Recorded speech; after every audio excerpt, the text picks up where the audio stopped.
ఉన్నాయి, ప్రార్థన అంశాలు ఉన్నాయి. హల్లెలూయా. చెప్పట్లు కొట్టి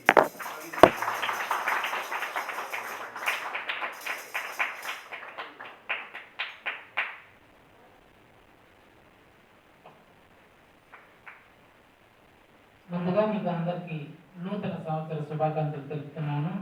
I wish you very happy new year. ముందుగా మీకు వాక్య పరిచర్య చేయటకు దేవుడిచ్చిన ఈ కృపను బట్టి దేవుడిని కనపరుస్తున్నాను. ఈ సంఘానికి మమ్మల్ని ప్రేమపూర్వకంగా ఆహ్వానించిన దైవజనులు ప్రేమ్ కుమార్ అయ్యగారిని, అయ్యగారి కుటుంబానికి మా హృదయపూర్వక వందనాలు. అలాగే అయ్యగారు ప్రేమించి ఇచ్చిన ఈ సంఘాన్ని అంతటి కూడా మేము ప్రేమపూర్వక వందనాలు తెలియజేస్తున్నాం. హల్లెలూయా, హల్లెలూయా. నూతన సంవత్సరాలకు ప్రవేశించి ఉన్నాం, కొత్త సంవత్సరాలకు వచ్చి ఉన్నాం. కొత్త సంవత్సరాలకు వచ్చిన తర్వాత అనేక మందికి అనేక ఆశలతో కోరికలతో ప్రవేశించుంటారు. అయితే ఈ నూతన సంవత్సరంలో ప్రవేశించడానికంటే ముందు నేను చెప్పాలనుకుంటున్న విషయం ఏంటంటే, ఈరోజైతే ఈ క్షణమైతే మనమందరము నూతన సంవత్సరానికి ప్రవేశించున్నాం. మనము మన పిల్లలు క్షేమంగా ఈ సంవత్సరానికి ప్రవేశించున్నాం. అయితే ఈ సంవత్సరంలో ఈ మొదటి రోజులోనికి ప్రవేశించలేక ఎంతోమంది గత సంవత్సరమే మరణించిన వాళ్ళు ఉన్నారు, మట్టయిపోయిన వాళ్ళు ఉన్నారు.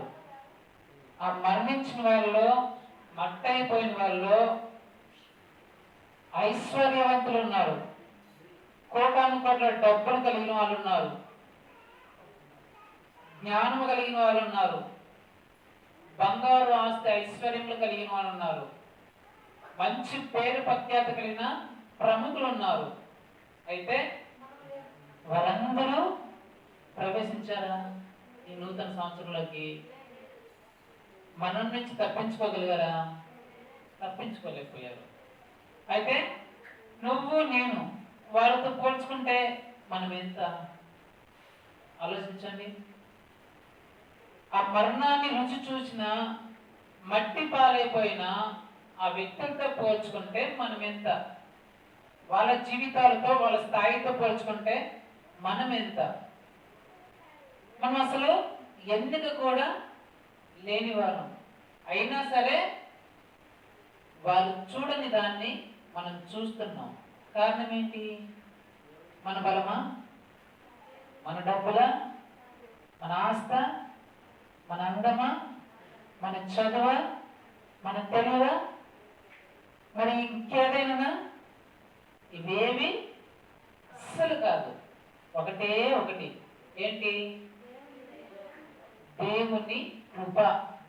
ఈరోజు ప్రవీణు నూతన సంవత్సరంలో ప్రవేశించాలి, అది నా ఇష్టం, నా చిత్తం, నాకు ఇష్టమైనది అని దేవుడు అనుకున్నాడు. కాబట్టే ప్రవీణ్ కుమార్ 2026 సంవత్సరంలో ప్రవేశించున్నాడు. ఒకవేళ దేవునికి అది ఇష్టం కాకపోయింటే ప్రవీణ్ కుమార్ 2025లోనే మేబీ మట్టిలో కలిసిపోయి ఉంటాడు. మీకు ఇంకో విషయం చెప్పాలంటే, ఈరోజు ఇక్కడ నిలబడి మీకు వాక్యాన్ని బోధిస్తున్న ప్రవీణ్ కుమార్ 2022 సంవత్సరం డిసెంబర్ 31వ తేదీనే మట్టిలో కలిసిపోవాల్సిన వాడు. 2022వ తేదీ డిసెంబర్ 31వ తేదీన 2022 సంవత్సరం డిసెంబర్ 31వ తేదీన ఇలాగే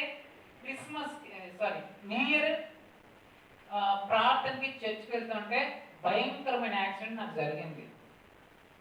ఆ భయంకరమైన యాక్సిడెంట్ జరిగినప్పుడు చాలా మంది అన్నారు నేను చచ్చిపోతానని.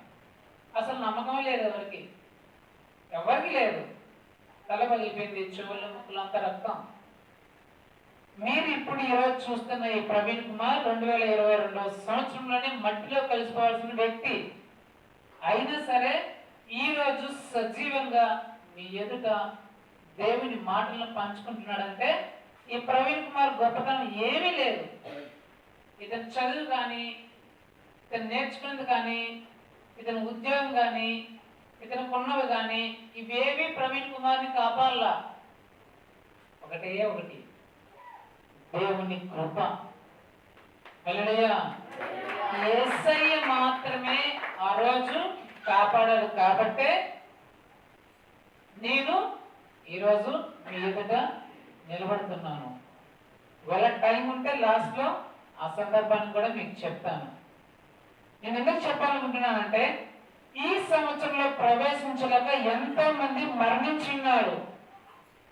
అతను చిన్న పిల్లల నుంచి ముసలి వాళ్ళ వరకు ఉన్నారు, పేదవాళ్ళ నుంచి ధనికుల వరకు ఉన్నారు, తెలివి లేని వాళ్ళ నుంచి అత్యంత జ్ఞానము కలిగిన వ్యక్తుల వరకు ఉన్నారు, ఏ పేరు ప్రఖ్యాత లేని వారి నుంచి అత్యధికమైన ప్రపంచంలోని గొప్ప పేరు ప్రఖ్యాత కలిగిన వ్యక్తులు కూడా ఉన్నారు. అయినా సరే వాళ్ళు ప్రవేశించరా.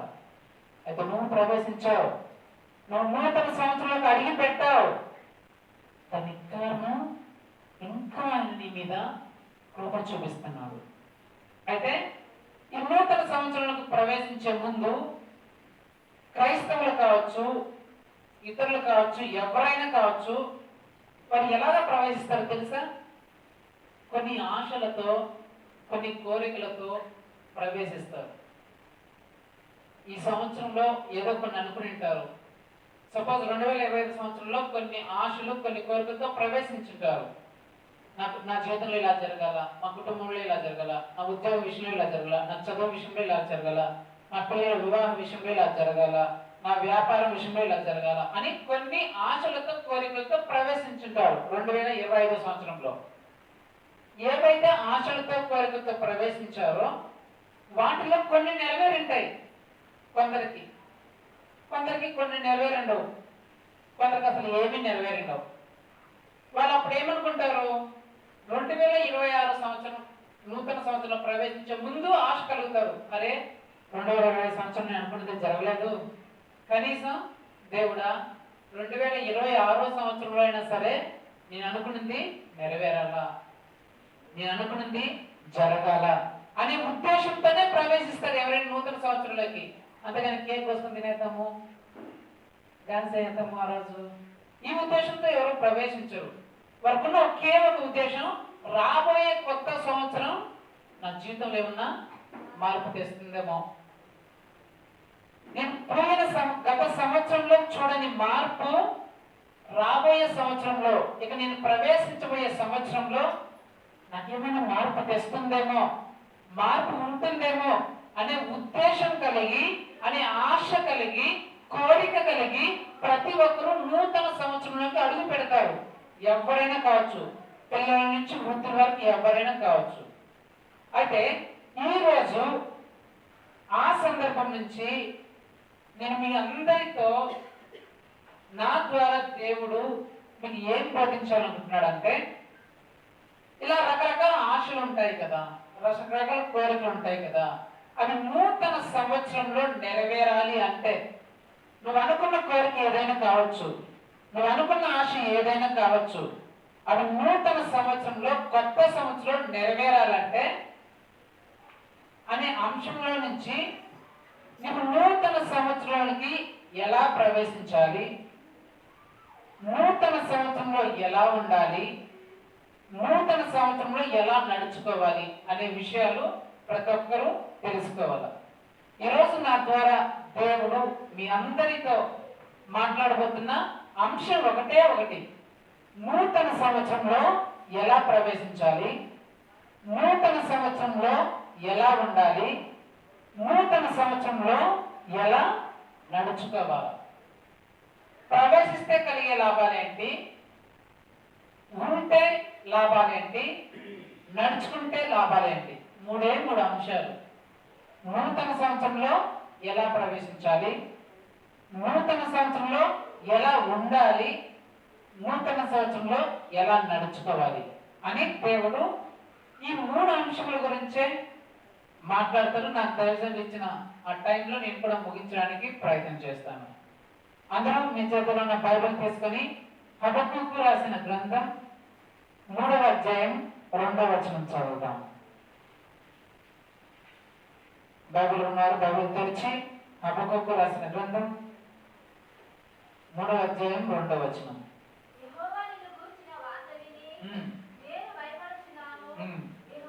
యెహోవా సంవత్సరములు జరుగుచుండగా నీ కార్యము నూతన పరచము. దేవుడి వాక్యం ద్వారా మనందరితో మాట్లాడుగాక. ఆమేన్. ఇక్కడ భక్తుడు చెప్పిన మాట ఏంటంటే, యెహోవా సంవత్సరములు జరుగుచుండగా నీ కార్యమును నూతన పరచుము. ప్రభా, సంవత్సరం గడిచిపోతుంది. ఒక సంవత్సరం నుంచి మరొక సంవత్సరం నేను ప్రవేశిస్తున్నాను. అయితే నా కార్యములు, నా జీవితాన్ని నూతనంగా మార్చు, కొత్తదిగా మార్చు. పోయిన సంవత్సరం కంటే ఈ సంవత్సరం నేను ఖచ్చితంగా కొత్తదాన్ని చూడాలా, నూతనంగాన్ని చూడాలా. నా జీవితాన్ని ఈ కొత్త సంవత్సరంలో నూతనంగా మార్చు ప్రభువా అని భక్తుడు ప్రార్థిస్తున్నాడు కదా. ప్రతి ఒక్కరికి ఆ కోరిక, ఆశ ఉంటుంది కదా. మరలాగా కొత్త సంవత్సరంలో నీ జీవితము నూతనంగా కొత్తగా మారాలంటే ఈ 3 విషయాలు నువ్వు తెలుసుకోవాలా. 1, నూతన సంవత్సరంలో నువ్వు ఎలాగ ప్రవేశించాలా. 2, ప్రవేశించిన తర్వాత నూతన సంవత్సరం నువ్వు ఎలా ఉండాలా. 3, ఉండిన తర్వాత నువ్వు ఎలా నడుచుకోవాలా ఆ సంవత్సరం అంతా. అది తెలుసుకుంటే నీ జీవితము నూతనంగా మార్చబడుతుంది. సో అందులో మొట్టమొదటిది, నువ్వు నూతన సంవత్సరంలో ఎలాగా ప్రవేశించాలి అంటే, చదవండి. ఎఫ్సీ రాసిన పత్రిక 4వ అధ్యాయం 22వ వచనం చదవండి.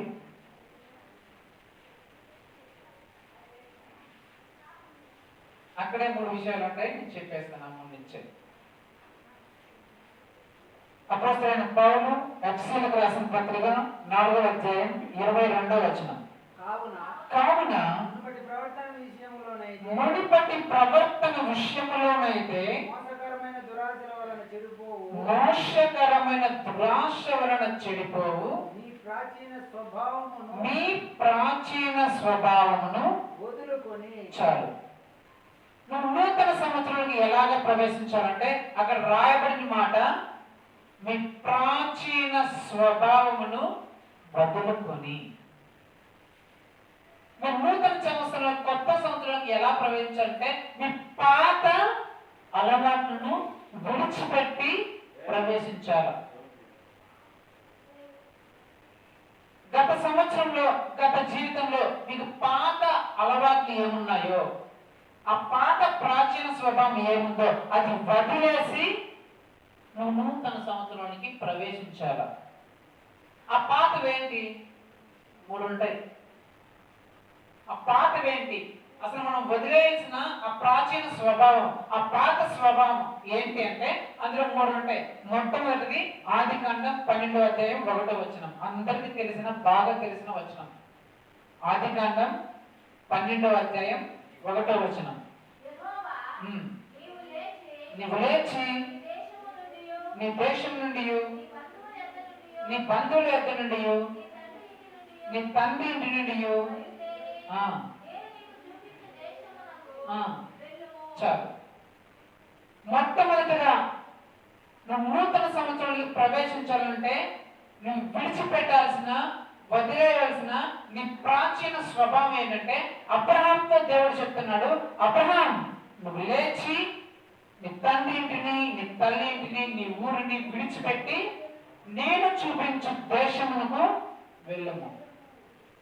అబ్రహాం యొక్క తల్లిదండ్రులు ఎవరంటే దేవుడు తెలియని ప్రజలు. మన భాష చెప్పంటే అన్యులు, విగ్రహారాధనలో బ్రతుకుతున్న వాళ్ళు. ఏది దేవుడు, ఏది దేవుడు కాదు అని తెలియని మూఢనమ్మకంలో, మూఢభక్తిలో బ్రతుకుతున్న ప్రజలు వాళ్ళు. అలాంటి సమయంలో దేవుడు అబ్రహాం ప్రత్యక్షమై, అబ్రహామా నీవు వాటిని విడిచిపెట్టు. వేటిని? నీ తల్లిదండ్రులు, నీ పితరులు వేటినైతే అనుసరిస్తున్నారో, నీ ఊరు వాళ్ళు, నీ బంధువులు వేటినైతే అనుసరిస్తున్నారో ఆ ఆచార సంప్రదాయాలన్నింటినీ విడిచిపెట్టి నేను చూపించిన దేశంలోనికి ప్రవేశించు. చాలా మంది క్రైస్తవులుగా ఉంటారు, యేసుక్రీస్తుని నమ్ముకుని ఉంటారు, మేము యేసుక్రీస్తుని నమ్ముకున్న బిడ్డలు అని చెప్తారు, కానీ పాత స్వభావాలు, ఆ పాత ఆచార సంప్రదాయాల్ని, పాత అలవాట్లని మానుకోరు. నాకు తెలిసిన ఒక క్రైస్తవ కుటుంబం ఉంది. ఒకరోజు ఏం జరిగిందంటే, వాళ్ళ ఫ్యామిలీలో చిన్న బిడ్డకి, కూతురికి జ్వరం వచ్చింది. జ్వరం వస్తే ప్రార్థన చేయించుకున్నారు. 2 రోజులైంది, తగ్గల. హాస్పిటల్కి వెళ్ళినారు, తగ్గల. క్రైస్తవులే. సరే, మేము మా బాధ్యత ఏంటి, అలాగే ఎవరైనా అనారోగ్యంతో ఉంటే ప్రతిరోజు దర్శించి ప్రార్థన చేయడం మా బాధ్యత. 5వ రోజు ప్రార్థన చేద్దామని సాయంత్రకాల సమయంలో నేను ఆ ఇంటికి వెళ్తూ ఉన్నాను. గేట్ ఇలా ఉంది, గేట్ దాటుకొని ఇంక అట్లా వెళ్ళాలా. గేట్ దాటి లోపలికి వెళ్ళేటప్పుడు అక్కడ ఒక సందర్భం జరుగుతుంది. ఆ సందర్భం ఏంటంటే, వాళ్ళ అమ్మ ఆ పాపకి పరక పుల్లలు తీసుకొని దిష్టి తీసి ఆ పాప ముందర పెట్టి నువ్వు అంటాను. ఏమంటుంది? ఆ పాపలో తూ నువ్వు ఏమంటుంది? ఆ పిల్ల చేసింది తూ అని వాళ్ళ అమ్మ మొగం మీద ఉంచింది. కొంచెం అది ఇంత ఉంచింది. నేను చెప్పేదానా మా మీద ఉంచుతానో దీని మీద ఉంచు అక్క తూ అంటే ఆ పాప తూ అని చెప్పేసి వాళ్ళ అమ్మ మీద ఉంచుతుంది. ఈ తేడా వచ్చింది నాకు అని చెప్పేసి ఆ పరపులకు అగ్గి పెట్టేసింది. అగ్గి పెట్టిన తర్వాత బూడిద అయిపోతుంది కదా, ఆ బూడిద తీసుకుని బొట్టులు పెట్టేసింది. ఈడ మొత్తం బొట్టులు పెట్టేసింది. అంతకుముందు బాగున్న పాప ఆ బొట్టులు పెట్టుకుని దైవంలాగా మారిపోయింది. సరే, బొట్టులు పెట్టేసిన తర్వాత పక్కన చెంబులో నీళ్లు ఉంటే ఆ నీళ్లు ఆ పాప మీద చల్లింది. ఏమేమి చల్లుకునింది? ఆ ఇంటి చుట్టుపక్కల చల్లేసింది. నేను ఎక్కడున్నా? గేట్ బయటికి అంతా చూస్తామన్నా ఏం చేస్తారు వీళ్ళని. చల్లేసింది, మొత్తం కంప్లీట్ అయిపోయింది. తిరుగు చూస్తే నేను అక్కడ ఉన్నా. అయ్యో పాస్టర్ గారండి, మీరు ఎప్పుడు వచ్చారండి అని. అదే మనం పూజా కార్యక్రమం మొదలు పెట్టినా కదా, అప్పుడే వచ్చినాను నేను అన్నాడు. అంత మొత్తం చూసారు పాస్టర్ గారు అంటే. అది చూసినాలేమ్మా, నువ్వేం చేస్తున్నావు? క్రైస్తవులు అయ్యండి, దేవుని నమ్మకం పెట్టాయండి, ఇలాంటివన్నీ చేయొచ్చు అంటే అదే పాస్టర్ గారు అది అంటాను. సరేలేమ్మా, ఏదో చేసినావులే. లాస్ట్ వచ్చేవరికి ఆ ప్రార్థన జలమున చదువుకున్న సంతోషించాలంటే ప్రార్థన జలం ఏంటంటే పాస్టర్ గారు అన్నది. అదే మనం లాస్ట్ నీళ్ళు పోసుకున్నావు కదా, నెత్తి మీద చదువుకున్నావు కదా అంటే, అయ్యో పాస్టర్ గారు అండి అది ప్రార్థన జలం కాదు, పంచము అనేది. పంచమేందమ్మా అన్న. అదేంటి? ఆవుమూత్రం అండి. ఆవుమూత్రమా? ఆవుమూత్రం ఎక్కువ నువ్వు చదువుకున్నావా? ఆ పిల్ల మీద చదివా. చిచ్చి ఇంకా నేను నోట్లో పోసుకోలేదంటే, అయ్యి బాబు పాస్టర్ గారు అప్పుడు తాగుతామని లేదు. చిచ్చి ఆవుమూత్రం తాగుతావు నువ్వు అసలు దేవుడు పెట్టవేనా? చదువుకోవడమే దొరుకుతావంటే ఎక్కువ నోట్లు పోసుకుని తాగుతావా అని చెప్పేసి చెడవాళ్ళ తిట్టి, ఏందమ్మా మీరు నమ్ముకున్న విశ్వాసం ఏంటి, మీరు అనుసరిస్తుంది ఏంటి, ఆవుమూత్రం నోట్లో పోసుకోవడం ఏంటి అని చెప్పేసి వాళ్ళు తిట్టి గర్తించాను అనమాట. అంటే వీళ్ళు క్రైస్తవులే, దేవుడు నమ్ముకున్న బిడ్డలే, కానీ ఏదైనా చిన్న శోధన, ఏదైనా కష్టం నష్టం వస్తే ఉండరనమాట. సౌలులాగా కర్ణప్రసాదం దగ్గరికి వెళ్ళిపోతారు దేవుడు ఆ రోజు మాట్లాడకపోతే. సౌలు ఎలాగైతే కర్ణప్రసాదం దగ్గరికి వెళ్తారో అలాగే వెళ్ళిపోతారు అనమాట. అంటే యేసుక్రీస్తుని నమ్ముకున్నామని చెప్తారు, కానీ యేసుక్రీస్తుని నడుచుకుంటున్నామని చెప్తారు, కానీ ఆ పాత సాంప్రదాయాలను, పాత ఆచార పద్ధతులను వాళ్ళు వదిలిపెట్టరు. ఆ మూఢ నమ్మకాలని, ఆ మూఢ భక్తుల్ని విడిచిపెట్టారు. అదే ఇంకొక దగ్గరకు పోతే, ఒక పొద్దున్నే లేచి తల మీద గుడ్డ కప్పుకొని నేను బయట కూర్చొని ప్రార్థన చేద్దామని పోతే ఆమె లోపల క్యాలెండర్లను చూస్తా ఉంది ఏం పెట్టుకొని. నేను ఎంత భక్తి పరులు, పొద్దున్నే లేచి క్యాలెండర్ వార్త చదువుకుంటాను చెప్పి నేను బయట వాళ్ళ అరుగు మీద కూర్చోన్నాను. కూర్చున్న తర్వాత ఆమె బయటకు వచ్చింది, చిన్న ప్రార్థన చేసి, సరే అమ్మా నాకు 9 గంటలకు ప్రోగ్రామ్ ఉంది పోవాలా అని చెప్పారు.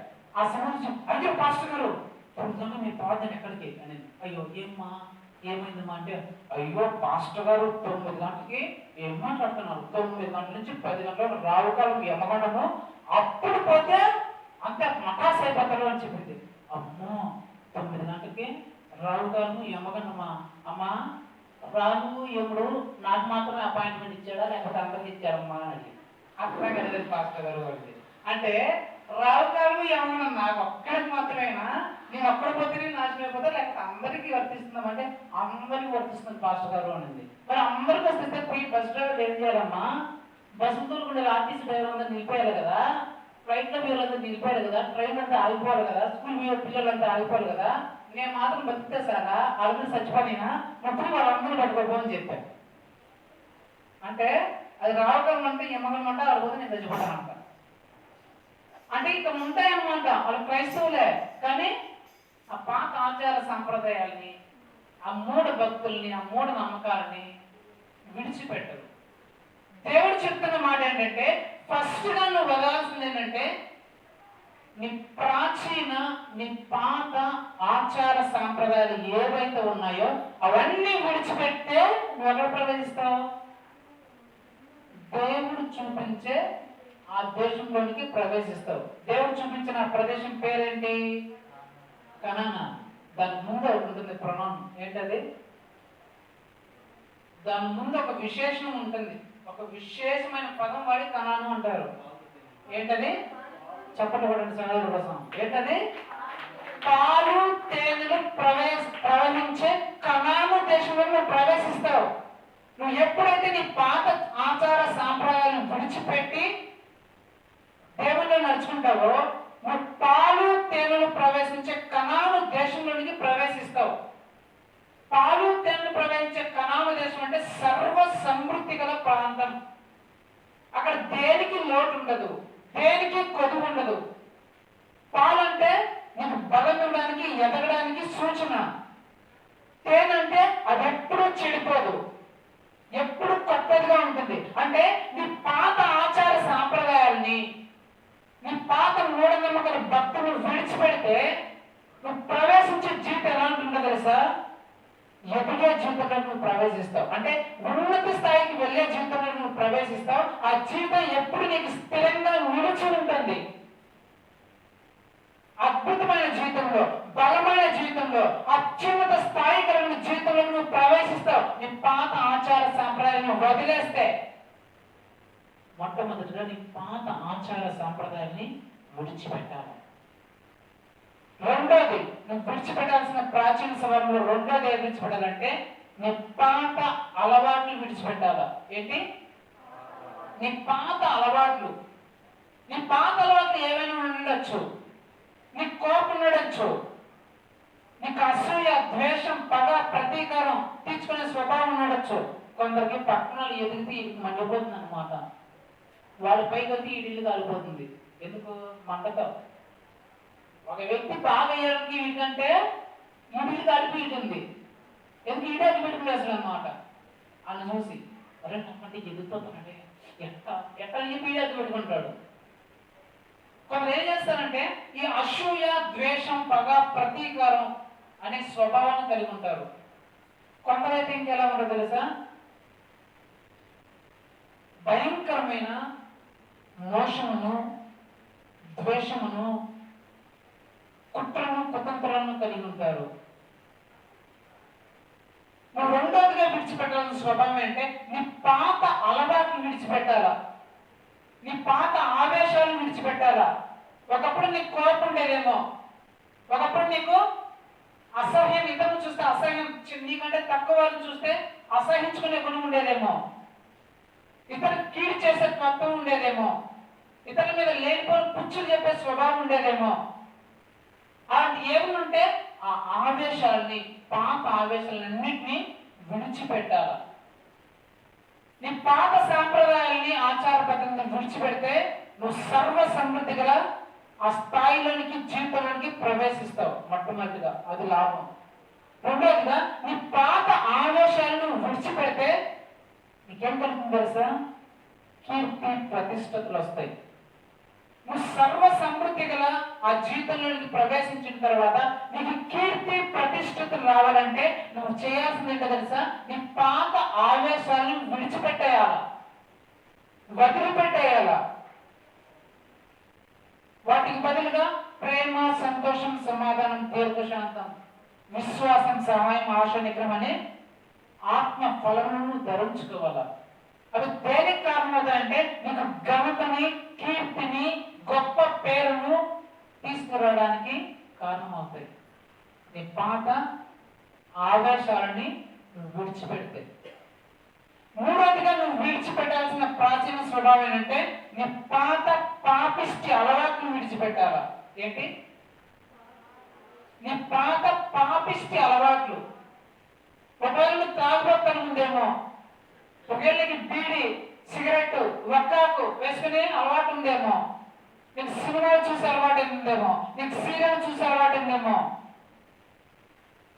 ఇంట్లో విషయాలు ఆ ఇంట్లో చెప్పి ఆ ఇంట్లో విషయాలు చెప్పేసి కుర్చీలు పెట్టేసి వాళ్ళకి గొడవలు పెట్టేసి తప్ప మీలో ఉందేమో,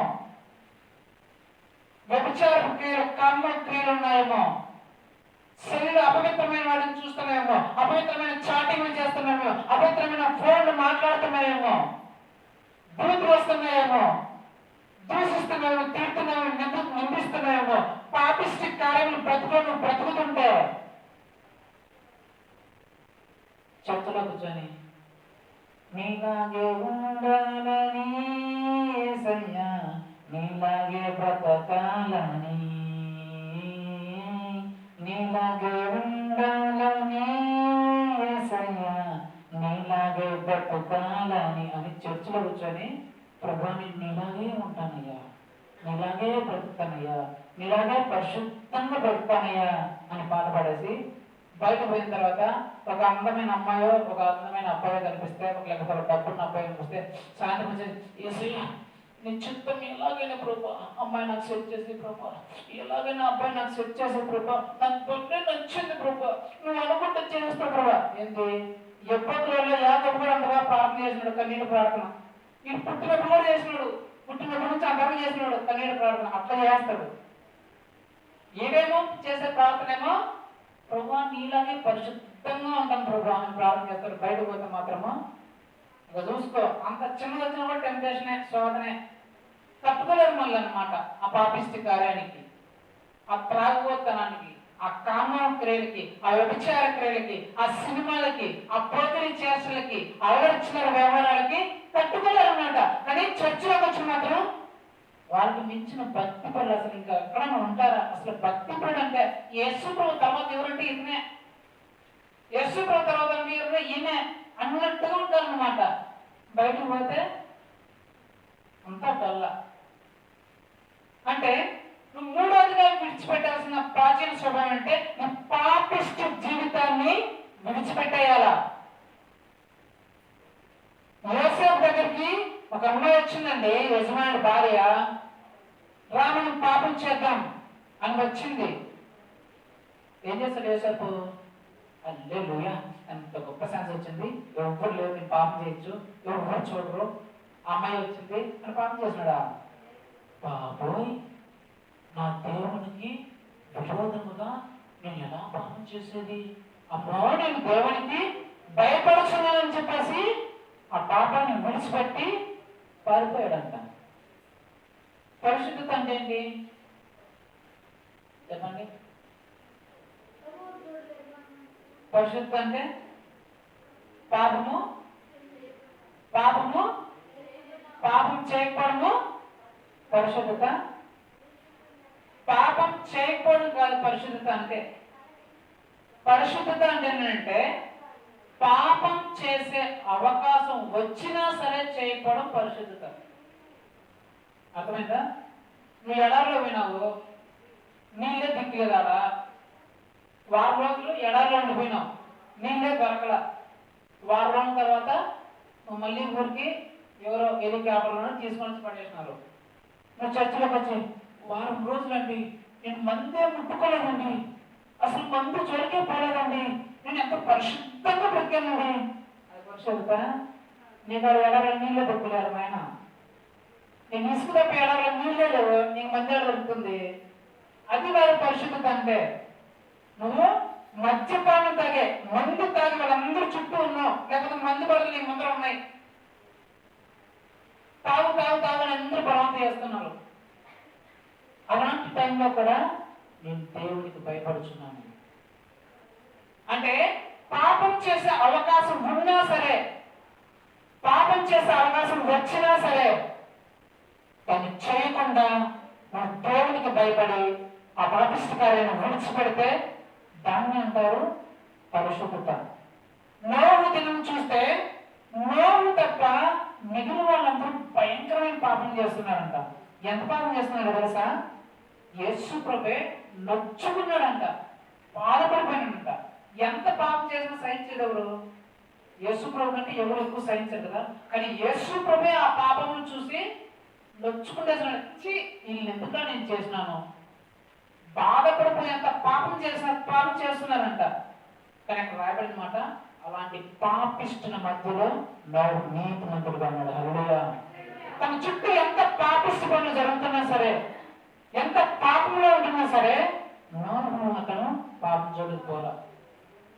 దానియేలు చుట్టూ ఎంత పాపిష్టి పనులు జరుగుతున్నా సరే, ఆ విగ్రహాలు అర్పించిన బలి పదార్థాలు తినాలని అవకాశం ఉన్నా సరే, ఆ రాజు తాగే ఆ ద్రాక్షారసం పానం చేసే ఆ అవకాశం ఉన్నా సరే, నేను నా దేవునికి భయపడుతున్నాను కాబట్టి ఈ రాజు భుజించు ఆహారం కానీ పానం కానీ నేను తీసుకోనని తన పరిశుద్ధతని కాపాడుతున్నాడు. ఫలితంగా ఏమొచ్చింది?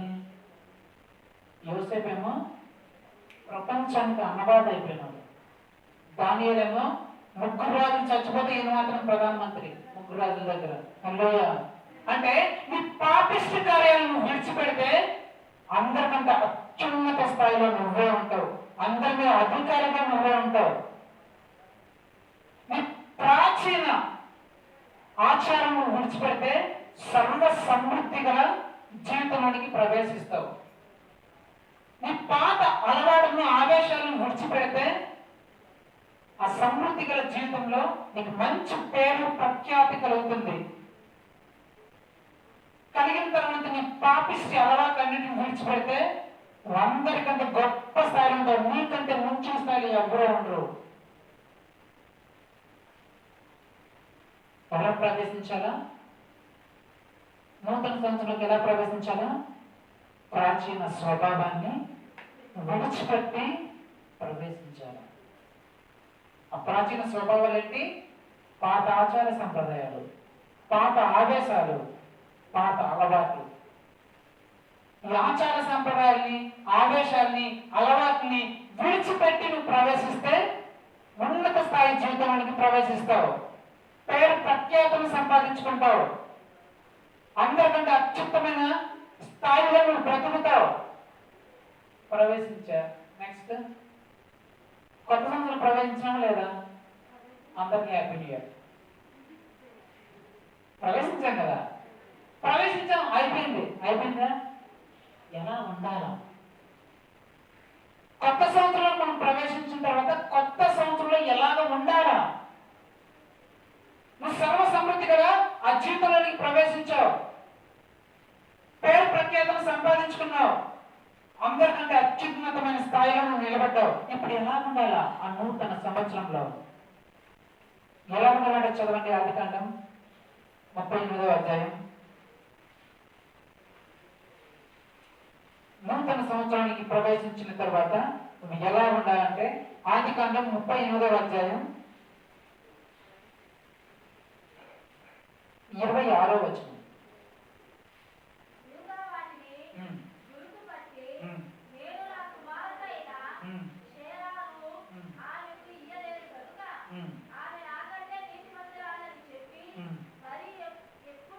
మరి ఎప్పుడును ఆమెను కూడలేదు. హల్లెలూయా.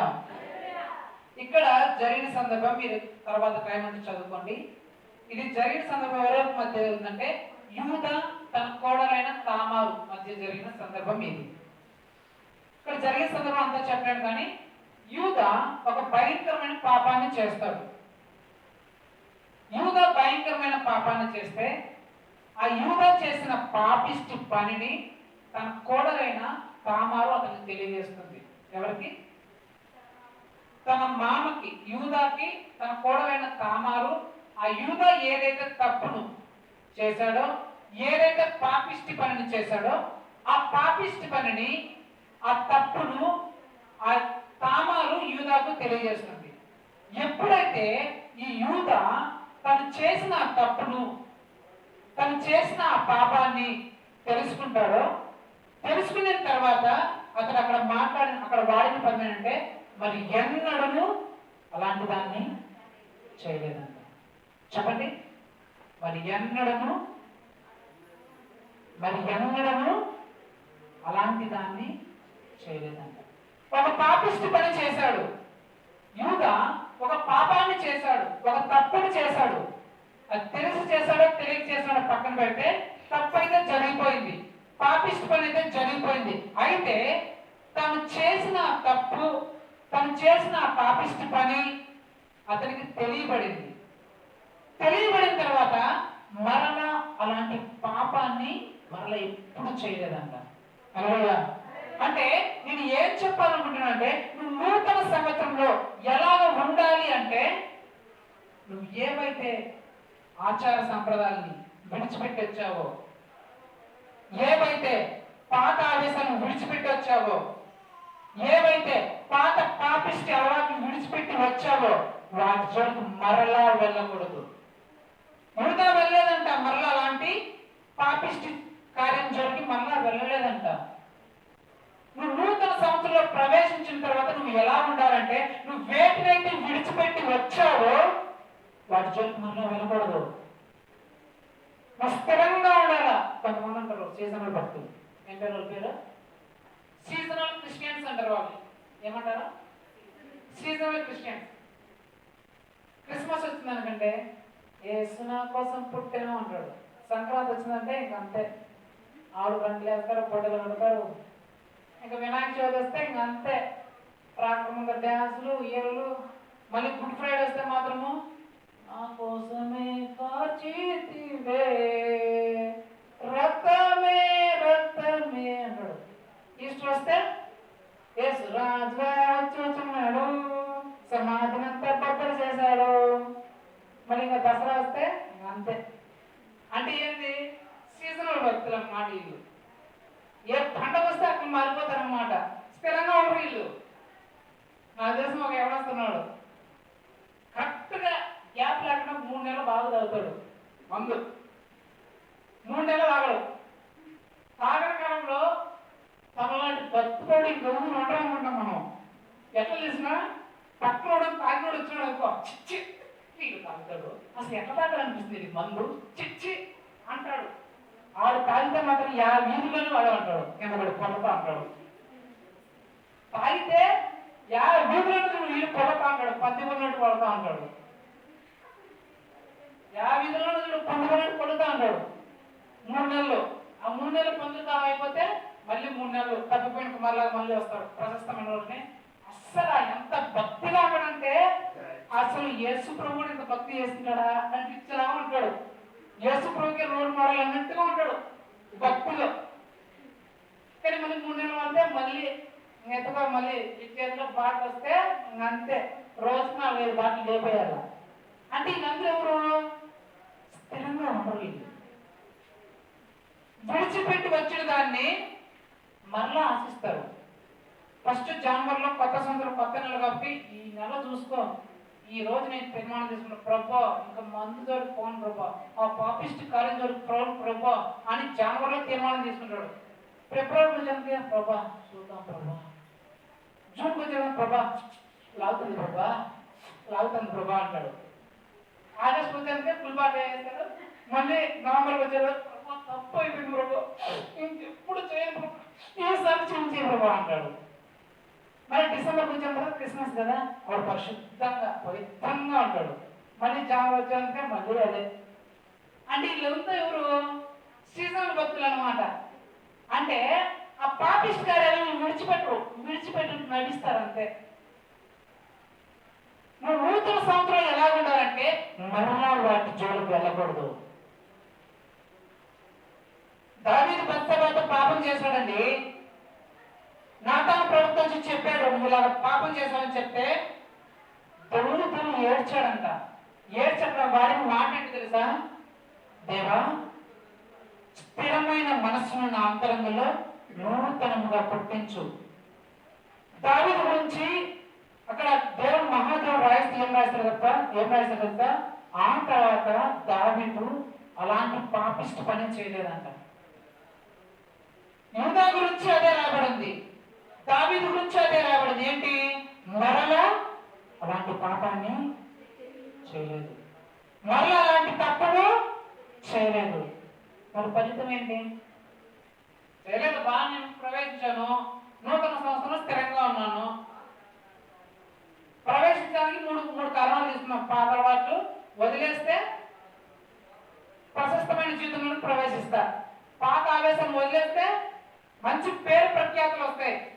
పాత పాపిష్టి పనులు వదిలేస్తే గొప్ప పేరు వస్తుంది. ఓకే, నాకు లాభాలు వచ్చినాయి. ఇప్పుడు నేను స్థిరంగా ఉంటే వచ్చే లాభం ఏంటి? లాభం ఉండాలి కదా. స్థిరంగా నేను ఉంటా నూతన సంవత్సరంలో, నాకు కలిగే లాభం ఏంటి? లాభం ఏంటంటే 38 చదివాను కదా, ఆదికాండం 38 తీసుకోండి. ఆదికాండం 38 30 వచనం చదవండి.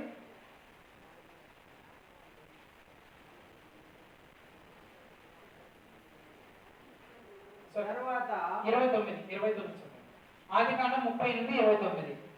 అతడు తన చెయ్యి వెనుకకు తీసినప్పుడు అతని సహోదరుడు బయటికి వచ్చాను. అప్పుడు ఆమె, నీవేళ భేదించుకుని వచ్చితివనెను. అందుచేత అతనికి పెరేసు అను పేరు పెట్టబడెను. ఏం పేరు పెట్టబడింది? పెరేసు. పెరేసు కింద ఏముంది? ఫుట్నోట్లో 1లో భేదం. యూదాకు ఎవరు పుట్టారంట? పుట్టిన అబ్బాయి పేరు ఏం పేరు? పెరేసు. ఏం పేరు? యూదాకు తామారు పుట్టిన ఆ వ్యక్తి పేరు ఏం పేరు? ఇప్పుడు పెరస ఎందుకు వచ్చినాడు? ఎందుకు చెప్పాను దీన్ని? మీరు యేసుక్రీస్తు వంశాలు చదివారా? రండి, మత్తయి సువార్త 1వ అధ్యాయం 1వ వచనం రండి. మత్తయి సువార్త 1వ అధ్యాయం 1వ వచనం. 1వ అధ్యాయం తీసుకోండి. అందులో 3 చదవండి. మత్తయి సువార్త 1వ అధ్యాయం 3వ వచనం. 1 చదవండి, తర్వాత 3 చదవండి. అబ్రహాము కుమారుడు దావీదు కుమారుడు యేసుక్రీస్తు వంశావళి. ఎవరి వంశావళి? యేసుక్రీస్తు వంశావళి. ఇప్పుడు 3 చదవండి. యూదా తామారునందు పెరేసును జెరహును. చాలు. యూదా తామారు నందు ఎవరు అన్నాడంట? పెరేసు. అది ఎవరు వంశావళి అంటే? యూదా ఎవరప్పుడు? యేసుక్రీస్తు వంశావళిలో తండ్రి. మన బాగా చెప్పంటే యేసుక్రీస్తుకి తండ్రి. ఏంటి? దావీదు ఎవరు? యేసుక్రీస్తుకి తండ్రి. తండ్రి వంశాలు అంటాడు చూడండి అక్కడ. బోసు, ఎస్ఐ, యెషై తర్వాత దావీదు వస్తారు కదా. అంటే నేను ఏం చెప్పాలనుకుంటున్నానంటే, నువ్వు ఎప్పుడైతే ఈ నూతన సంవత్సరం ప్రవేశించిన తర్వాత మరలా పాపిష్టి పాత ప్రాచీన స్వభావానికి పోకుండా స్థిరంగా నిల్చుంటావో నీలో నుంచి యేసు ప్రభు వస్తాడు. హల్లెలూయా. నీలో నుంచి యేసు ప్రభు ఈ ప్రపంచానికి పరిచయం అవుతాడు. యూదా ఎప్పుడైతే ఆ పాపిష్టి జీవితానికి మరలా వెళ్ళేదో యేసు ప్రభు వచ్చాడు నీ యూదాలో నుంచి. ఎప్పుడైతే దావీదు ఆ పాపిష్టి జీవితంలోకి మరలా వెళ్ళేదో యేసు ప్రభు వచ్చాడు. యేసు ప్రభు తండ్రిగా మార్చబడ్డారు వాళ్ళు. కానీ మరలా స్థిరంగా ఉంటే, స్థిరంగా నిలిచి ఉంటే యేసుక్రీస్తుని చూపిస్తావు. హల్లెలూయా. ప్రపంచమే నీ వైపు చూస్తుంది. ఎలా ఉండాలా? మరలా వాటిలో వెళ్ళకుండా స్థిరంగా ఉండాలా. చెక్క చివరిగా ఎలా నడుచుకోవాలా అది చూసి ముగిద్దాం. చెక్క చివరిగా నూతన సంవత్సరంలో మనం ఎలా నడుచుకోవాలి, ఎలా ఉండాలో తెలుసుకున్నాం. చెక్క చివరిగా ఎలాగ నడుచుకోవాలో చూద్దాం. కీర్తనలు 84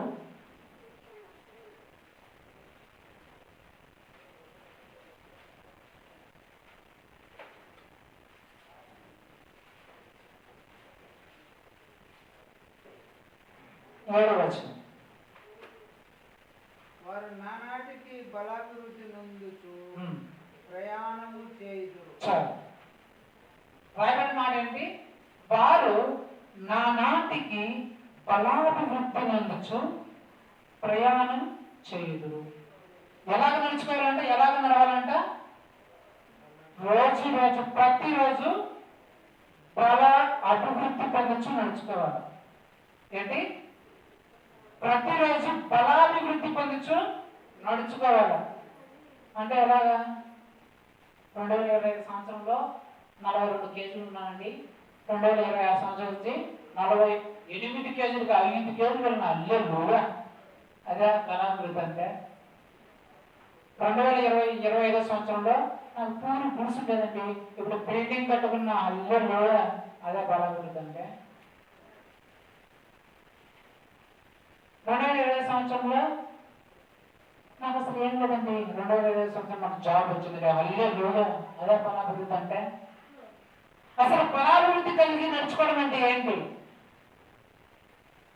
నూతన సంవత్సరంలో ఎలాగ నడుచుకోవాలంటే బలాభివృద్ధి కలిగి నడుచుకోవాలా. అయితే ఎలాగంటే నువ్వు బలంలో అభివృద్ధి చెందాలా. మరి ఆ బలం ఏంటి? మొట్టమొదటిపై ప్రార్థనా బలం. ఏంటి? ప్రార్థనలో నువ్వు ఎదగాల, ప్రార్థనలో బలపడాలా. గత సంవత్సరంలో నువ్వు 5 నిమిషాలు ప్రార్థన చేసేవాడేమో, ఈ సంవత్సరం నీ ప్రార్థన బలం పెరగాల. 10 నిమిషాలు అరగంట పెంచుకుంటే పోవాలా. కొంత ప్రార్థన ఏమంటే యేసయ్యా నీ స్తోత్రం నా గాత్రం ఆమేన్ హల్లెలూయా, అంతే ప్రార్థన. యేసయ్యా నీ స్తోత్రం నా గాత్రం ఆమేన్ హల్లెలూయా, ఇదే మనం చేసే ప్రార్థన. కొంతమంది అది కూడా లేరు. కొంతమంది మహాభక్తులు ఏం చేస్తారు తెలుసా, ఎగ్జామ్ ముందు చేస్తారు, ప్రభా నీకు ఏం చదువుతున్నా సరే ఫస్ట్ టైం మాత్రం రావాలి. కొంతమంది రోగాల నుండి ప్రారంభం చేస్తారు, ప్రభా రేపు మొత్తానికంతా ఇది కాక కాకపోతే నువ్వు దేవుడే కాదని ప్రార్థన చేస్తాడు, దేవుడికే. అంటే ఇది ప్రార్థన జీవితం పెరగాల, ప్రార్థనలో నువ్వు అభివృద్ధి చెందాల. రెండోది దేవుని వాక్యం చదివే విషయంలో నువ్వు అభివృద్ధి చెందాల. దేంట్లో? బైబిల్ అందరూ చదువుతారు కదా, దేవుని వాక్యం చదివే విషయం గురించి బైబిల్ ఏం చెప్తుందంటే చదవండి. సామెతలు 85వ అధ్యాయం 10వ వచనం. సామెతలు 85వ అధ్యాయం 10వ వచనం.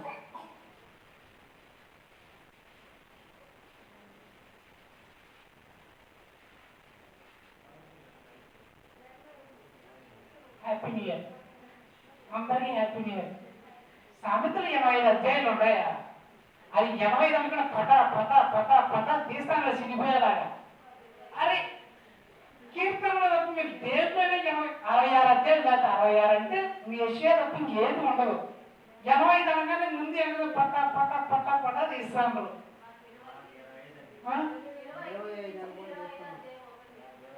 25 అనిపించిందా?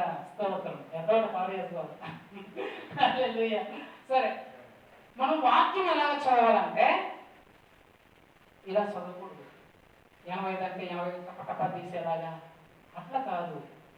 కొంత వాక్యం ఎలా చదువుతారు తెలుసా, ఇలా కళ్ళు మూసుకొని పక్కన వేసి ఇప్పుడు ఏదొస్తే అది వాక్యం అంటే చదువుతారు. అక్కడ ఏమొస్తుంది, మొత్తం ఈ రోజులు చదువుకొని వచ్చిందనుకో, అయ్యో ఏంటి ఈరోజు చచ్చిపోవడం, ఇది కాదు ఇంకోటి ప్రభా ఈసారి కరెక్ట్గా పెడతా ప్రభా మళ్ళీ ఇంటి పెడితే అక్కడేముంటుంది, నేను చెప్పింది నిత్యంగా జరుగుతుంది అని వస్తుంది. అయ్యో ప్రభా చచ్చిపోతాను వద్దు ప్రభా, ఇంకోటి ప్రభా అని చెప్పేసి మళ్ళీ కళ్ళు మూసుకొని ఇంటి పెడితే అది నేడే జరుగుతుంది, నేను త్వరపెట్టి జరిపిస్తాను. అయ్యో ప్రభా వద్దు ప్రభా, అంటే కాదు ప్రభా కనికరం చూపించు ప్రభా అంటే మళ్ళీ ఎట్టు పెడితే ఆకాశము భూమి గతించిన కానీ నా మాట గతించబడతాడు. మళ్ళీ అయ్యో ప్రభా ఇది తూచి నేను అసలు ఇంక మాట్లాడు ప్రభా ఈసారి కనికరం చూపించు ప్రభా అంటే నువ్వు ఎంతగా ప్రార్థన చేసినా నేను విన్నావు అని వస్తుంది వాక్యం. అప్పుడు ఏం చేస్తాడు, నువ్వు వచ్చి నీ బైబిల్ చదివేస్తా అంటారు. అంటే కొందరు ఎట్లా అవుతారు వాక్యము, మొత్తం లేచి ఏళ్ళు పెట్టి ఏదొస్తే అదే కొంత వాక్యం చదివిపోతుంది. ఇంకొందరు ఎట్లా అవుతారు తెలుసా, ప్రేమబాబు పాస్టర్ గారు ఒకసారి ఇంటికి వెళ్ళారంట. ఒక సంఘస్థలు పిలిస్తే న్యూ ఇయర్ కొత్త సంవత్సరం కదా, పాస్టర్ గారు అండి మా ఇంటికి రండి, సాయంత్రం కుటుంబ ప్రార్థన ఉంది, మిమ్మల్ని పిలుచుకొని ప్రార్థన చేసుకున్నామని పిలిచారంట. సరే మా సంఘ విశ్వాసులు పిలిచినారని చెప్పేసి పాస్టర్ గారు వెళ్ళారు. అయ్యో పాస్టర్ గారు వస్తున్నారని చెప్పేసి పాస్టర్ గారు మామూలు స్టీల్ గ్లాస్ ఇస్తే ఏం బాగుంటుందని చెప్పేసి వెండి గ్లాసులో పాయసం ఇచ్చారంట. దేంట్లో? వెండి గ్లాసులో వెండి స్పూన్ వేసి పాయసం ఇచ్చారంట. చూడగానే పాస్టర్ గారికి బాగా నచ్చినది. ఆహా స్పూన్ భలే ఉందమ్మా, వెండి స్పూను ఎక్కడ కొన్నారమ్మా, ఇలాంటి మా ఇంట్లోనే లేదు అన్నారంట. పాస్టర్ గారు మీరు వస్తారని చెప్పేసి మీకోసమే ఈ వెండి స్పూన్ తీసుకొచ్చాం పాస్టర్ గారు అంటే, మా దగ్గర ఇలాంటిదంటే భలే ఉంటుందమ్మా, మా దగ్గర లేదు అని చెప్పేసి సరే అమ్మా అని చెప్పేసి తినేసి ప్రార్థన చేస్తామని కళ్ళు మూసుకోమంటే ప్రార్థన చేసి వెళ్ళిపోయినారంట పాస్టర్ గారు. వెళ్ళిపోతే ఆ ఎండ స్పూన్ కనిపిస్తా ఎవరికి ఆ కుటుంబానికి ఎండ స్పూన్ కనిపించరా. పాస్టర్ గారు తింటా ఏం చెప్పినాడు, వెండి స్పూన్ భలే ఉంది, మా ఇంట్లో ఇలాంటివి లేదు, మా ఇంట్లో ఇలాంటిది భలే ఉంటుంది అని చెప్పినాడు. ఇప్పుడు చూస్తే ఆడు ఎండు స్పూన్ లేదు. వాళ్ళు ఏమనుకుంటారు, పాస్టర్ ఎత్తి వెళ్ళిపోయినాడు, మా ప్రేమ్ కుమార్ పాస్టర్ మంచోడు అనుకున్నాం కానీ పాస్టర్ వచ్చి వెండి స్పూన్ ఎత్తుకు వెళ్ళిపోతాడా అని చెప్పేసి బాధపడ్డారు, దుఃఖపడ్డారు. మరుసటి సంవత్సరం అంటే 2026 వచ్చింది, నూతన సంవత్సరం. మళ్ళీ క్యాకేజ్ చూసినారు, పాస్టర్ గారండి ఈరోజు సాయంత్రం మా ఇంటికి దేనికి రావాలా, ప్రార్థనకు రావాలా అని. ప్రార్థనకి వెళ్ళినాడు. యథావిధిగా ప్రేమ్ కుమార్ అయ్య గారు వెళ్ళారనమాట. వెళితే పాయసం ఇచ్చారు. దేంట్లో చేసేసా, ప్లాస్టిక్ కప్పు ఇచ్చినారు, ప్లాస్టిక్ స్పూన్ ఇచ్చినారు. పాస్టర్ గారు తీసుకొని ప్లాస్టిక్ కప్పును ప్లాస్టిక్ స్పూన్ ఇట్లా చూస్తాను. అప్పుడు ఏంటి పాస్టర్ గారు స్పూన్ మారుతున్నారా, మేమే ఇస్తాం ప్లాస్టిక్ స్పూను, పోయినసారి వెండి స్పూన్ పెట్టింటే ఎవరో ఎత్తుకోవాలి పాస్టర్ బంగలో, అందుకే ఈసారి జాగ్రత్తగా ప్లాస్టిక్ స్పూన్ వేసినాము అని చెప్పారంట. అప్పుడు పాస్టర్ గారు అంట, అమ్మా మీ బైబుల్ ఎక్కడ ఉంది అన్నాడంట. పాస్టర్ అక్కడ ఉందంటే తీసుకురామ్మా అన్నాడు. తీసుకొని వచ్చిందండి. బైబుల్ తీయమ్మా అంటే బైబుల్ చూస్తే వెండి స్పూన్ దాంట్లో ఉందంట. దేంట్లో ఉంది, బైబుల్లో. అంటే ఆయన బైబుల్ తెచ్చి ఎన్ని సంవత్సరాలు ఎన్ని రోజులు అయితే సంవత్సరం వరకు ఆ బైబుల్ ఓపెన్ చేయలేదంట. పాస్టర్ గారు ఇది ఎంత విశ్వాసం చెప్పేసి ఆ వెండి స్పూన్ ని వాళ్ళు ప్రార్థన చేసేటప్పుడు కళ్ళు మూసుకుంటారు కదా, చిన్నగా బైబిల్ జిప్పేసినారు. ఈయన చేసిన ఎత్తుకొని ఆడ పెట్టేసాను తప్ప మళ్ళా మరుసటి న్యూ ఇయర్ ఓపెన్ చేశారు తప్ప అంతవరకు బైబుల్లో ఓపెన్ చేయాల. అప్పుడు వాళ్ళకి సిగ్గేస్తుందంట, చిచ్చి ఇదే మా బతుకు అంటే. కొందరు బైబుల్ మంచి కొత్త బైబుల్ అట్టే పెట్టుకుంటారు, దాన్ని చదువుంటుంది ఉండదు, ఏముండదు. బైబుల్ని మనం ప్రతిరోజు ఖచ్చితంగా చదవాలి, వరుసగా ధ్యానించాలి. అంటే నువ్వు బైబుల్ చదవడంలో అభివృద్ధి చెందాలి. మూడవదిగా సంఘకు వచ్చే విషయంలో కొందరు ఎప్పుడో బలారాధన రోజున వస్తాడు, ఇలాంటి ప్రేమ మీద పెడతాం చికెన్ పెడతాం అన్నప్పుడు మాత్రమే వస్తారు. కొందరైతే అసలే రావు. పాస్టర్ గారు ఫోన్లు చేసుకోవాలి, అమ్మా చర్చకురానమ్మా, ఆదివారం చర్చకురానమ్మా, రంగమని అడుక్కోవాలి. ఆదివారం దేవుని సన్నిధిలోకి రావడానికి నువ్వు అలవరుచుకోవాలి. నువ్వు బల్లారాధనకు వచ్చే భక్తులు అయితే నువ్వు బలము పొందాలా. ఎలాగా, ప్రతి ఆదివారం నేను ఈ సంవత్సరంలో చర్చికి వెళ్ళాలా అని నువ్వు బలం పొందాలి. నాలుగవదిగా సువార్త ప్రకటించే విషయంలో నువ్వు బలం పొందాలా. సమరయ స్త్రీని యేసుప్రభు రక్షించాడు. రక్షించిన తర్వాత సమరయ స్త్రీ ఏం చేసింది, ఇంట్లో పెద్ద మిల్లు కూర్చొని నీళ్ళు తాగేసి కూర్చోవేసింది. అవునా, పోయి ఊరంతా యేసుప్రభు దగ్గర తీసుకొచ్చేసిందంట. సేన అనే 2000 దయ్యములు పట్టిన ఒక వ్యక్తిని యేసుప్రభు ఆ దయ్యం నుంచి విడుదల ఇచ్చినాడు. ఏం చేసినాడు యేసుప్రభు, అతనికి నువ్వు వెళ్ళి నీ ఇంట్లో చెప్పుకో అన్నాడు. కానీ ఏం చేసినాడు, అతను పోయి ఆ పట్టణంతా ప్రకటించేసినాడు. పట్టణంతా ప్రకటించుకొని యేసుప్రభు దుడ్డు తీసుకొచ్చేసినాడు. మరి మనము దేవుని నమ్ముకొని ఎన్ని సంవత్సరాలు అయింది చెప్పుకుంటే పరువు అన్ని సంవత్సరాలు అయింది కదా, మరి ఎంతమంది తీసుకొచ్చాం దేవుని దగ్గరికి, ఎంత బలం వచ్చింది మీకు. చివరిగా దేవుని పరిచర్య చేసే విషయంలో నువ్వు బలము పొందాలి. సంఘ పరిచర్య ఏముంటాయో నువ్వు పరిచర్యను నేర్చుకోవాలి. మీ సంఘ సేవకునికి మీరు బలమైన వ్యక్తులుగా ఉండాలి. మీకు విజయానికి కారణం ఎవరు తెలుసా, మీ సంఘ సేవకుడే. అమాలేకులకి ఇశ్రాయేలుకి యుద్ధం జరుగుతుందంట. మోషే కొండ శిఖరానికి ఎక్కాడంట. మోషే ఎప్పుడైతే చేతులు ఎత్తాడో అప్పుడు ఇశ్రాయేలు గెలుస్తున్నారంట. ఎప్పుడైతే మోషే చేతులు తెచ్చేస్తున్నాడో అప్పుడు అమాలేకులు గెలుస్తున్నారంట. ఈ విషయాన్ని అక్కడ ఉండే ఆహారాలను కూరని వాళ్ళు ఇప్పుడు గమనించారు. అరే మన సేవకుడు చేతులు ఎత్తుంటే మనం గెలుస్తున్నాం, చేతులు బెర్రెత్తి దింపేస్తుంటే మనం ఓడిపోతున్నాం అని వాళ్ళిద్దరు గమనించి గబగబగబాన్ని కొండ మీద పోయి 2 రాళ్ళు సేవకులకు కిందేసి ఆ సేవకుని ఆదుకున్నారంట. అమాలేకీయులతో విజయం వచ్చేంత వరకు ఈ ఇద్దరు పోయి ఆ సేవకుడు చేతులు బరువు ఎక్కకుండా ఆడుకున్నారంట. వాళ్ళకి విజయం వచ్చింది. అంటే నీకు విజయం రావాలంటే నువ్వు నీ సేవకునికి ఆదుకోవాలి. నీ సేవకు బరువైన పరిస్థితులు వస్తాయి. నీ సేవకుడి జీవితంలో బరువు కలిగిన పరిస్థితులు, మోయలేని పరిస్థితులు వస్తాయి, ఎదురవుతాయి. అలాంటి పరిస్థితుల్లో నువ్వు గమనిస్తున్నావా? ఊరు అహరోనులాగా గమనించి గబగబా పరిగెత్తుకుని ఆదుకుంటున్నావా పరిగెత్తుని చేతులని? దేవుని సేవ చేసే విషయంలో, సేవకులను ఆదుకునే విషయంలో, నీ సేవకుడికి సహాయం చేసే విషయంలో నువ్వు రోజు రోజు బలం పొందుతున్నావా? లేకపోతే మా సేవలు కొట్టుకునేదే మేము బాగుంది సార్ చెప్తున్నాను. నా సేవకుడు ఇక్కడ కూర్చొని మా బిడ్డల కోసం నేను ఎన్నిసార్లు ఉపవాసం ఉండి ప్రార్థన చేస్తానని ఒక విషయం చెప్పానా? సేవకుడు మీకోసం ఉపవాసం చేసిన సార్లు మీకోసం మీరు కూడా చేసుకోరు. సేవకుడు మీకోసం ఎన్నిసార్లు ఉపవాస ప్రార్థన చేస్తాడో అన్నిసార్లు మీకోసం మీరు కూడా చేసుకోరు. సేవకుడు మీకోసం ఎన్నిసార్లు ప్రార్థన చేస్తాడో అన్నిసార్లు మీకోసం మీరు కూడా చేసుకోరు. మీకు విజయం రావాలంటే మీ సేవకుల్ని చేతులు బరువు ఎక్కినప్పుడు మీరు ఆదుకోవాలా. బరువు ఎక్కినప్పుడు కాదు, బాగున్నప్పుడు కాదు. మీ సేవకుడు పరిస్థితి బాగాలేనప్పుడు, ఆరోగ్య పరిస్థితి బాగాలేనప్పుడు, ఆర్థిక పరిస్థితి బాగాలేనప్పుడు, కుటుంబ పరిస్థితి బాగాలేనప్పుడు, సంఘం పరిస్థితి బాగాలేనప్పుడు నువ్వు ముందుండాలా. నా సేవకుడు, నా సంఘం, నా కుటుంబం, నా ఆత్మీయ తండ్రి, నా ఆత్మీయ తల్లి నేను ఆదుకోవాలా. ఆ పరమకుడి చేతులు నేను ఆదుకుంటే నా జీవితంలోకి విజయం వస్తుంది. మోషే కాలం విజయం వచ్చింది ఆదుకుంటే, ఇశ్రాయేలు దేవుని ప్రజలకు విజయం వచ్చింది. నువ్వు ఆదుకుంటే సేవకుని నీ ద్వారా నీ కుటుంబానికి విజయం వస్తుంది, నీ పిల్లలకు విజయం వస్తుంది. రోజు రోజుకి బలాభివృద్ధితో నుంచి ప్రయాణం చేయాల. ఏ విషయంలో? ప్రార్థనలో. మొట్టమొదటిగా ప్రార్థన జీవితం పెరగాల. రెండవదిగా వాక్యం చదివే విషయంలో లేదా వాక్యం వినే విషయంలో.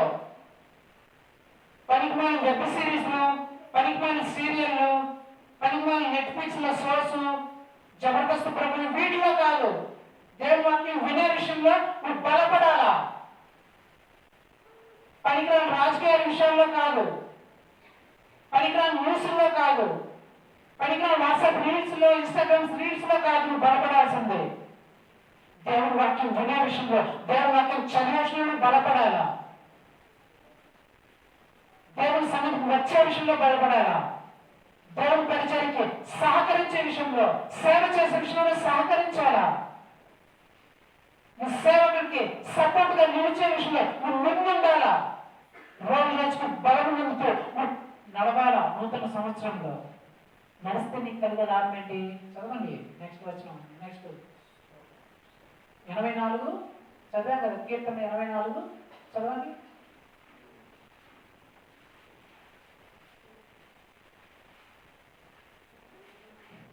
కీర్తనలో 84:7 అలా ప్రయాణం చేస్తే ఎలాగా? ఇప్పుడు ఎలాగైతే చెప్పారో దేవుడు, అలాగ నువ్వు ప్రయాణం చేస్తే వారిలో ప్రతివాడు ఎవరు? అలా ఎవరైతే బలము నందుచు ప్రయాణం చేస్తారో ఆ ప్రతి ఒక్కరు ఎక్కడ కనబడతారంట? ఎక్కడ? సీయోనులో, దేవుని సన్నిధిలో కనబడతారు. ఆ పరలోక రాజ్యంలో కనబడుతుంది. అలా నువ్వు బలాభివృద్ధి పొందుతూ నడిస్తే నువ్వు ఎక్కడ కనబడతావంట? దేవుని సన్నిధిలో కనబడతావు. భూలోకంలో అయినా సరే, పరలోకంలో అయినా సరే. నువ్వు భూలోకంలో దేవుని సన్నిధిలో నువ్వు కనబడ్డావంటే, అంటే దేవుని దృష్టిలో నువ్వు కనబడ్డావంటే నీకు విరోధముగా కూడా ఏ ఆయుధాన్ని కానీ వర్ధలుతుందా? నీ ముందు ఎవరిని నడుస్తారో? ఎవరు నీ ముందు నడిచేది? సైన్యంలో అధిపతి యెహోవా మాకు ముందుగా నడుచుచున్నాడు. అంటే నువ్వు దేవుని దృష్టికి కనబడితే నీకు ముందుగా నడిచేది దేవుడే. పరలోకంలో పరలోకంలో అయితే ఆయన సన్నిధిలో కనబడితే నీకేమిస్తాడు? ఆయన కిరీటాన్ని, జీవవృక్ష ఫలములని, సింహాసనాన్ని ఇస్తాడు. ఇది లాభం. నువ్వు అలాగా బలాభివృద్ధి పొంది నడిస్తే ఈ నూతన సంవత్సరంలో నువ్వు దేవుని సన్నిధిలో కనపడతావు, ఇంకా దేవునికి కనపడతావు, మరువై ఉండవు. నీ ప్రార్థనకి దేవుడు మరువు చేసుకోడు. యెషయా చెప్తాడు 59లో, నేను నీ ప్రార్థనకి విముఖుడై ఉన్నాను.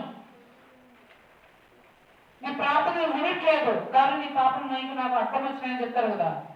కానీ ఇలాగ నువ్వు ప్రయాణం చేస్తే నీ ప్రార్థనకి అసలు విముఖుల్లానే దేవుడు ఉండడు అన్నమాట. మనం అలా ప్రయాణం చేస్తావా? హలో దేవుని బిడ్డ, ఎంతో మంది వచ్చారండి ఇక్కడికి, ఎంతో మంది బయట పార్టీలు చేసుకుంటున్నారండి, వచ్చిన వాళ్ళు ఎంతో మంది వెళ్ళిపోయారండి, కానీ నిలబడి మనం ఒక్కడే. హల్లెలూయా. ఎంతో మంది ఈ వాక్యం వింటూ ఉండొచ్చు, ఎంతో మంది మాటలు వింటూ ఉండొచ్చు, కానీ ఆ మాటలు ఎంతమంది నిలబడతారు? చర్చిలో మొదటికి వచ్చిన చర్చ అంతా నిండిపోయింది, కానీ ఇప్పుడు సగమే ఉంది. వినేవాళ్ళు చాలా మంది ఉండొచ్చు, కానీ నిలబడే వాళ్ళు ఎంతమంది ఉన్నారు ఆలోచించుకోండి. దేవుడు మూడే 3 విషయాలు. నూతన సంవత్సరానికి ఎలాగా ప్రవేశించాలా, ప్రవేశించిన తర్వాత ఎలాగ ఉండాలా, ఉండిన తర్వాత నూతన సంవత్సరం ఎలాగ నడుచుకోవాలి ఆ సంవత్సరం అంతా. అలా ప్రవేశిస్తే కలిగే లాభాలు ఏంటి, అలా నిలిచి ఉంటే కలిగే లాభం ఏంటి, అలాగ నడుచుకుంటే కలిగే లాభం ఏంటి అని దేవుడు నీకు తెలియజేశాడు కదా. మరి ఏం తీర్మానం తీసుకుంటా ఆలోచించుకోవాలి. నూతన సంవత్సరం నేను ఎలాగ ప్రవేశిస్తున్నాను? కొత్త బట్టలు వేసుకొని, రంగురంగుల మేకప్లు వేసుకొని బాగా రెడీ అయ్యి ప్రవేశిస్తున్నానా? లేకపోతే పాత ఆచార సంప్రదాయాలను విడిచిపెట్టి, పాత ఆవేశాలను విడిచిపెట్టి, పాత పాపిష్ట అలవాటును విడిచిపెట్టి ప్రవేశిస్తున్నానా? ప్రవేశించిన నేను విడిచిపెట్టిన వాటి విషయంలో స్థిరంగా ఉంటున్నానా? లేకపోతే మరో వాటి చోటుకి ఏమైనా వెళ్తున్నానా? స్థిరంగా ఉంటున్న నేను రోజు రోజుకి బలం నుంచు ఈ నూతన సంవత్సరంలో నడుచుకుంటున్నానా? లేకపోతే పాపిష్ట జీవితంలోనే, పురాతన జీవితంలోనే, అలాగే ఆస్థితిలోనే ఆగిపోయినానా అని నువ్వు పరీక్షించుకోవాల్సిన సమయం. చిట్ట చివరిగా ఆ వాక్యం చదివేసి ముగించుకునేద్దాం. దాని నుంచి ఎక్స్ప్లెనేషన్ ఏం లేదు కానీ చదివేసి ముగించుకుందాం. చూడండి 2వ కొరింథీ అపోస్తలుడైన పౌలు గారు కొరింథీయులకు రాసిన 2వ పత్రిక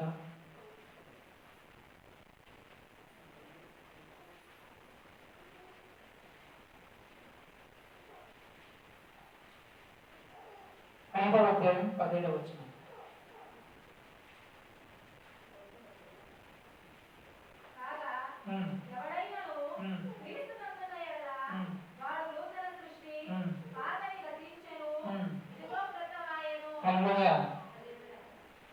ఏవి గతించాలా? పాతవి గతించిపోవాలి. ఏమవ్వాల? ప్రతి ఒక్కటి నూతనంగా మార్చబడాలి. విశ్వాసం కానీ, నీ అలవాట్లు కానీ, నీ ఆవేశాలు కానీ, నీ స్థిరమైన మనస్సు కానీ, నీ ప్రార్థనా జీవితం కానీ, వాక్య జీవితం కానీ, సంఘ పరిచయాలు కానీ, స్వార్థ పరిచయాలు కానీ నూతనంగా మార్చబడాలి. అది ఎప్పుడు మార్చబడుతుందంటే యేసుక్రీస్తులో ఉంటుంది. హల్లెలూయా. అలా నువ్వు యేసుక్రీస్తులో నిలిచి నీ జీవితాన్ని నువ్వు నూతన సంవత్సరంలో నూతనంగా మార్చుకుంటూ ఒక గొప్ప స్థాయిలో దేవుని సన్నిధిలో కనపడాలని ఇంకా చాలా వాక్యం ఉంది, కానీ మనకు సమయం లేదు కాబట్టి ముగిస్తూ అలాంటి నిశ్చయితురాలకి మీరు వచ్చి ఈ నూతన సంవత్సరంలో నూతన జీవితాన్ని మీరు పొందుకొని ఈ సంవత్సరం అంతా ప్రతిరోజు నూతనంగా నూతన విషయాల్లో అభివృద్ధి చెందుతూ ముందుకు సాగిపోవాలని మనస్ఫూర్తిగా కోరుకుంటూ ముగిస్తాను. హల్లెలూయా. తల ఉంచుకొని ప్రార్థన చేసుకుంటాను. మహోన్నతుడ, సర్వోన్నతుడ, సర్వశక్తుల దేవా, యేసయ్యా నీకు స్తోత్రం చెల్లిస్తున్నాను ప్రభువా. తండ్రి, ఈ నూతన సంవత్సరంలో మేము ఎలాగా ప్రవేశించాలా, ఈ నూతన సంవత్సరంలో మేము ఎలా ఉండాలా, ఈ నూతన సంవత్సరంలో మేము ఎలా నడుచుకోవాలా అనే విషయాల గురించి మీరు మాతో మాట్లాడినా ఒక్కొక్క మాటను బట్టి చేస్తున్నాం ప్రభావ.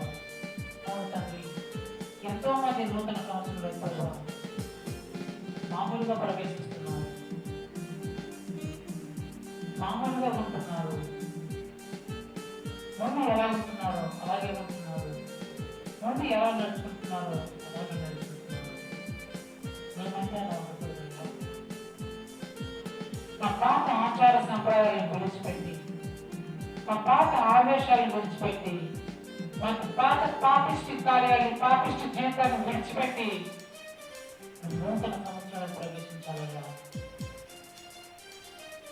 ప్రవేశించిన మేము మళ్ళా ప్రాచీన స్వభావానికి వెళ్ళకుండా స్థిరమైన మనస్సు కలిగిన వారిపై స్థిరముగా నిల్చుంటారు తండ్రి.